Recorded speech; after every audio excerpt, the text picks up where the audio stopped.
Bonjour à tous, bienvenue sur la chaîne de Tripant. C'est la première fois que je tourne une vidéo, donc n'hésitez pas à me faire part de vos retours. Si je fais cette vidéo aujourd'hui, c'est pour vous raconter une expérience qui m'est arrivée l'année dernière. Avant de commencer, je rappelle que l'usage de ces substances est interdit en France, et je ne fais en aucun cas la promotion de telle ou telle substance. Chacun est responsable de soi. Alors pour le contexte, il faut savoir que je vis à l'île de la Réunion, donc avec mon pote, ça faisait un moment qu'on avait envie de tester les psychédéliques, en particulier le LSD. Donc un jour on décide d'en commander sur un site. Et on décide qu'on va le prendre le 22/05/2022 pour la symbolique avec le fait qu'il y ait 2 fois 22.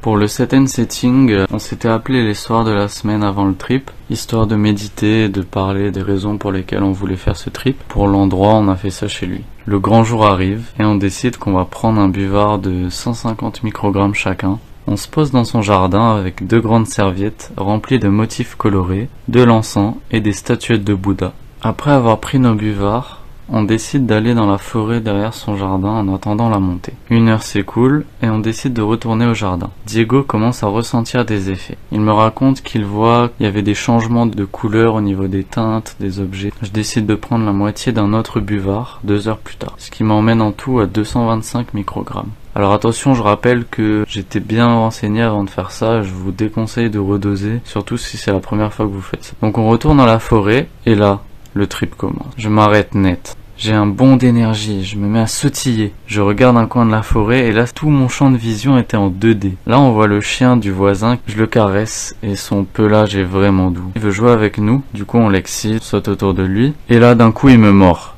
Mais étonnamment j'adore ça. Je mets même ma main dans sa bouche parce que le contact de mes mains sur ses dents, parce qu'il avait des grosses dents lisses, c'était vraiment trop agréable. Et le chien aussi il dégage une espèce d'aura, c'était vraiment magnifique. Sur le chemin du retour, la forêt se met à prendre vie. Les motifs sur les arbres sont plus nets et le contact de ma main sur l'un d'entre eux me donne l'impression de sentir le flux d'énergie qui parcourt l'arbre. Je sens la vie à travers tout ce qui m'entoure. De retour dans le jardin, je suis stoppé net par la beauté du coucher de soleil. Les teintes de couleurs sont splendides. Le ciel offre un véritable spectacle à mes yeux. Là, on décide de s'asseoir sur la serviette et je ressens les couleurs de mes vêtements beaucoup plus intenses. De même pour tout ce qui m'entoure. C'est comme si j'arrivais à ressentir la beauté à travers les couleurs. À ce moment-là du trip, on atteint un nouveau palier. Les brins d'herbe du jardin se mettent à vibrer. Il y avait une sorte de tremblement de terre. Et là, tous les objets laissaient une trace de leur passage derrière eux. Ce qui fait que les chauves-souris qui sortent à la tombée de la nuit, je voyais des groupes de chauves-souris qui se suivaient en file indienne. Ça fait de même pour ma main, que j'agite dans tous les sens, comme si c'était un peu au ralenti. Devant nous se trouve un cactus avec des grosses épines et des feuilles à son sommet. Je décide que ce sera le guide pour mon trip. La disposition de ces feuilles forme un espèce d'œil qui me regarde, j'en ai d'ailleurs fait un dessin que je vous mettrai. Et je trouve sa présence vraiment accueillante, comme s'il était là pour me rassurer et me dire que je pouvais faire confiance à la vie. La nuit se dévoile lentement et les étoiles apparaissent. Quand je regarde les étoiles, il y a comme des traînées roses accompagnées de motifs géométriques magnifiques. Mon pote part un instant et j'apprendrai plus tard qu'il était parti prendre la moitié du buvard restant. Du coup on est tous les deux à la même dose. On s'allonge sur la serviette et là un sentiment de bonheur ultime parcourt mon corps. Comme une sensation mystique qui a l'air de venir d'un autre monde.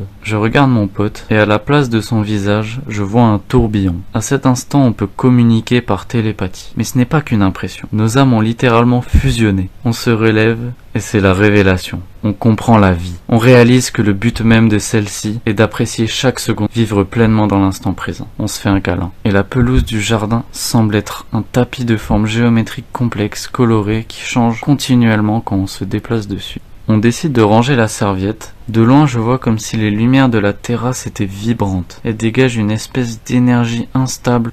Il y a aussi un masque africain accroché à un pilier, et lorsque je m'approche de lui, ses yeux rétrécissent, et quand je m'en éloigne, ils grossissent. On décide de s'asseoir sur des poufs, et je sors des feuilles de canson et des crayons pour dessiner. En regardant ma feuille blanche, je vois des traits imaginaires. Je me mets alors à dessiner et c'est vraiment étrange parce que j'ai aucun effort à fournir. Ma main dessine d'elle-même. Je regarde ma main dessiner et au centre du dessin se trouve un tourbillon. Et il tourne selon si j'avance ou je recule, un peu comme le masque tout à l'heure. Je continue à dessiner et là je vois la mine de mon crayon laisser échapper des arcs-en-ciel sur chacun de mes traits. Quand je passais mon crayon en papier, il y a des couleurs qui ondulaient. C'était vraiment magnifique. Je crois que c'est une des plus belles choses que j'ai vues de ma vie. On avait emmené la statue de Bouddha avec nous et Diego me raconte l'histoire de sa vie. On décide alors de se poser pour se nourrir du présent. C'est comme si un vide qui avait toujours manqué à mon cœur était comblé. Je ressens une paix profonde. Les yeux fermés, j'arrive à distinguer le signe du yin et du yang. Les yeux ouverts, je vois des formes géométriques vertes, complexes, qui se dissimulent à certains endroits de la pièce. La mère de mon pote arrive, mais on ne l'avait pas prévenu qu'on était en train de triper au LSD. On décide alors de lui avouer tout de suite pour ne pas créer de problème. Heureusement, ça ne la dérange pas trop, du moment qu'on ne se mette pas en danger. Je vois à la place de ses cheveux une espèce de grosse masse violette fluorescente, remplie d'œils. Tout au long du trip, j'ai aussi ressenti comme s'il y avait des yeux qui me regardaient, un peu comme si la nature m'observait. Cela m'a pas dérangé. Au contraire, je ressentais comme une sorte de sagesse de leur part. On décide d'aller manger. Ses parents avaient fait des coquillettes. On y ajoute de la bolognaise et du fromage râpé. On se met à table et les pâtes me regardaient et coulissaient.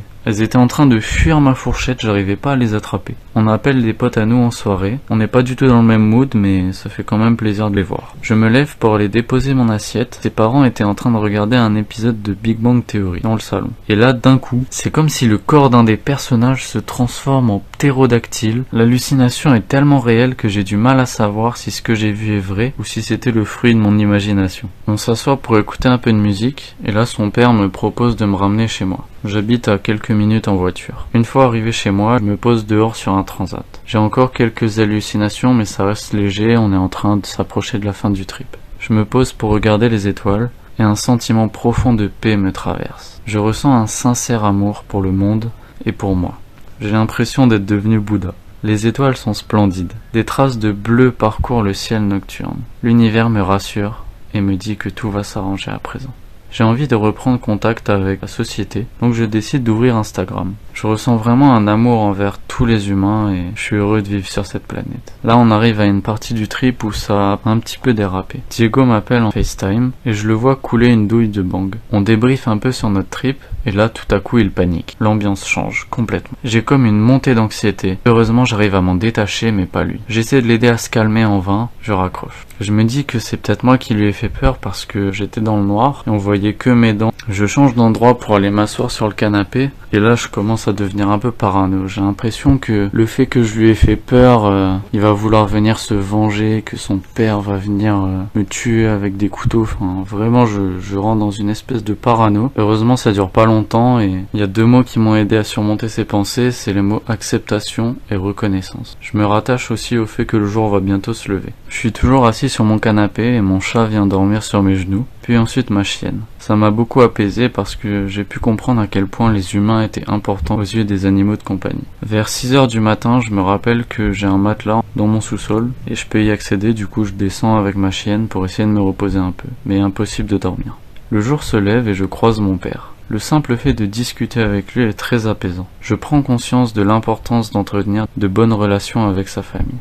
Les jours d'après, j'étais en pleine digestion de cette grande quantité d'informations que j'avais reçues aussi rapidement. Cette expérience m'a beaucoup apporté sur le plan humain et merci à tous de m'avoir écouté. J'espère que ce récit vous aura plu et on se retrouve peut-être bientôt pour de prochaines vidéos.